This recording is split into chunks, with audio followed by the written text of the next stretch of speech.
When my brother Rigathi came over here, nilisikia hakusimama hapo. Sijui kwa nini.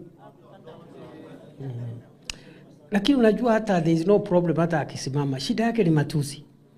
Yeah, the problem ni matusi. Unatusi sisi kama nani? Nani mtu mdogo. Mtu mdogo. Some of us tumefanya mambo mengi sana. Even if we retire now, we are grateful. Ni siku gani ile tulikuwa Hague na wewe? Siku ile Uhuru na Ruto walikuwa wafungwe kule Hague. Tulikuwa na huyu Kareke huku tukiimba pambio kwa wazungu na hawasikii Kitharaka na Kimeru na Kinini. Uliona huyo mtu? Uliona huyo mtu? Si tulikuwa na Uhuru na Ruto Hague. Uliona huyo mtu saa hii anaturingia hapa vile ni mtu mkubwa. Si alikuwa sijui dio huko anaiba chakula ya relief sijui nini. It's a small-minded person. Mtu ako na akili kidogo. Saa hii sasa anatuvuruga hapa. Na nimemwambia waachane na mimi. Sijaanzana na yeye. Anijui.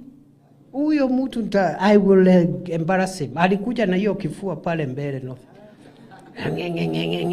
Who is this? Huyu sasa ni nani? Nikamnyorosha. Ni kweli si kweli?